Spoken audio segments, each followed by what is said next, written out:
maybe one of the reasons I teach this way is because of my love of Ramana. And because he taught in such a simple and direct way, I'm teaching that way.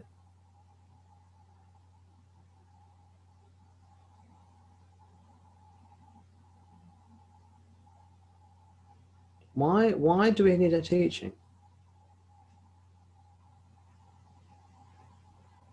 Why do we need self-inquiry specifically? Why do we need any teaching at all? And why specifically self-inquiry? Does Ramana say this is the only way?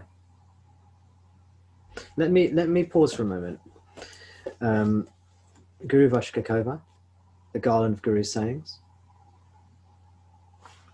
And I opened this book and I went into the garden, took this book out with me, and I opened it, and it opened up on a page. And I read the verse, the first verse I read. That's a nice verse. It was verse 691. Well, that's a nice verse. Yeah, I like that verse.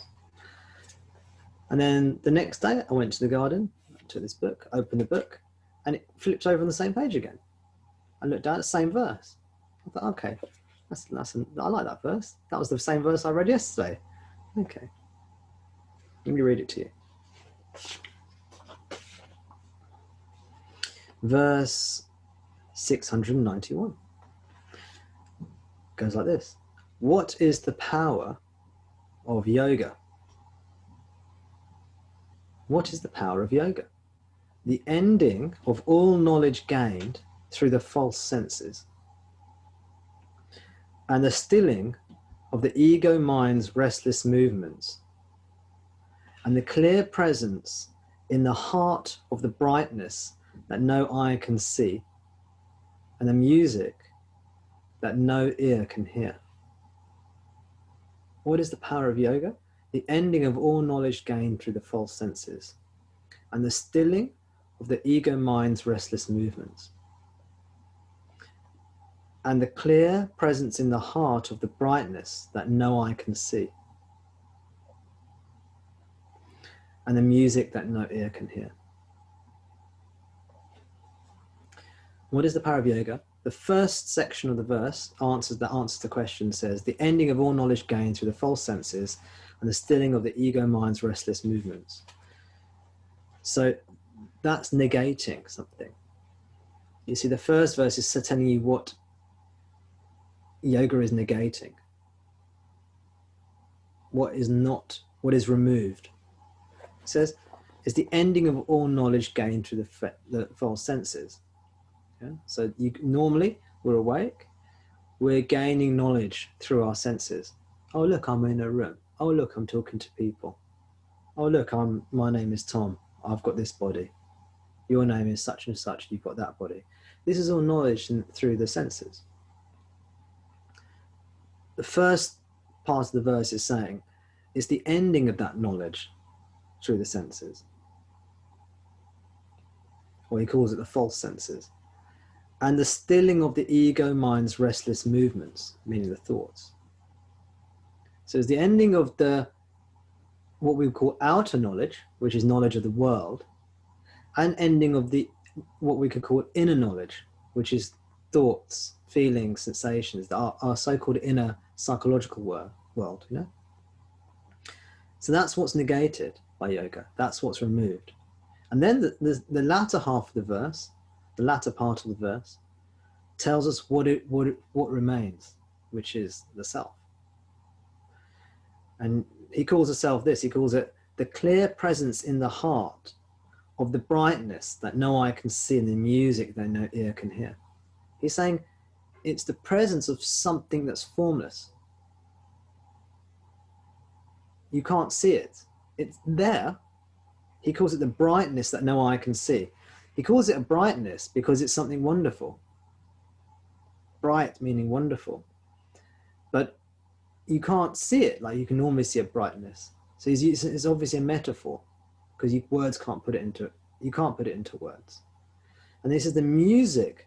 It's something delightful that no ear can hear. So it's something delightful that is, but it's not through the senses. It's your being. And this is the power of yoga. Yoga means union. It means bringing together. It means joining together. It means making whole. That's what yoga means. It means making whole.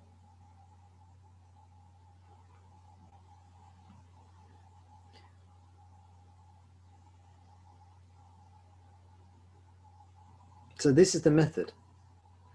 And if you remember, I think was it at the last meeting on Sunday, I mentioned there are three aspects, there are three concepts that I use in the teaching. The three basic concepts in the teaching are 2 boxes and a torchlight. Remember I said that? Maybe some of you. 1 box is the self, 1 box is Maya, and the torchlight is our attention. So the teaching is to take our attention away from Maya and place it onto the self. So whenever we hear something to be removed, like in this verse here,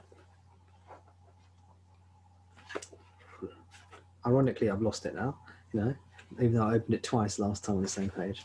Oh, it's coming back again. Here we go. But I've got a bookmark. It says, through the ending of the false senses and the thoughts.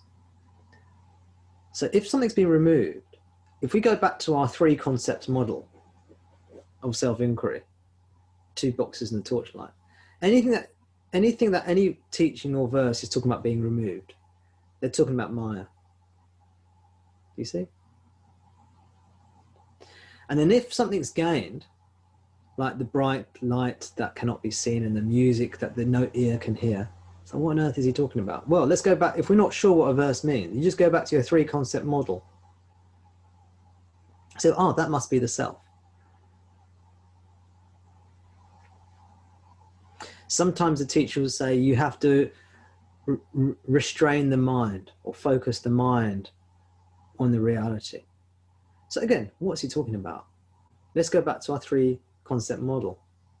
What part, when he says you have to focus the mind on the self, what's he talking about? Well, it must be the torchlight of attention that he's talking about. Must be, because there are only 3 concepts in this model of self-inquiry. There's Maya, the self, and attention. And the teaching says you take your attention away from Maya, the body, mind, world, thoughts, feelings, sensations, and you place it onto the self, the formless, unchanging consciousness that you are.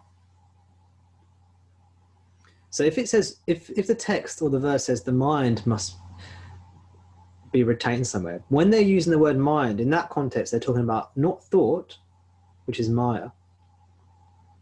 They're talking about attention. Do you see?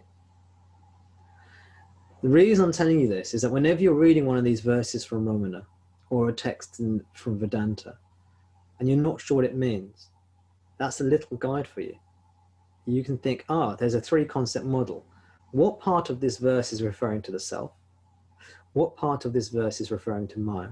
And what part of this verse is saying I should take my attention away from Maya and towards the self?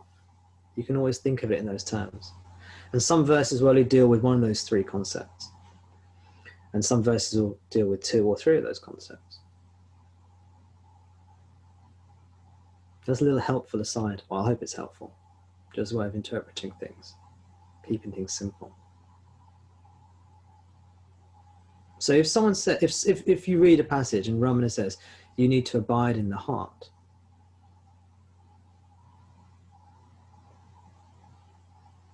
what's he talking about? Well, when he says abide, that's the torchlight.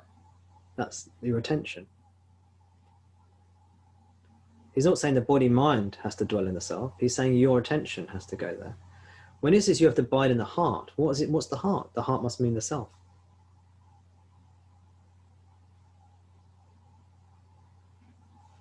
So that's one thing I wanted to share. I'm not sure how clearly that came through when I last spoke about it. I think it was on Sunday. How clearly that came through. The second thing I wanted to share was this word heart. Because Ramana likes using the word heart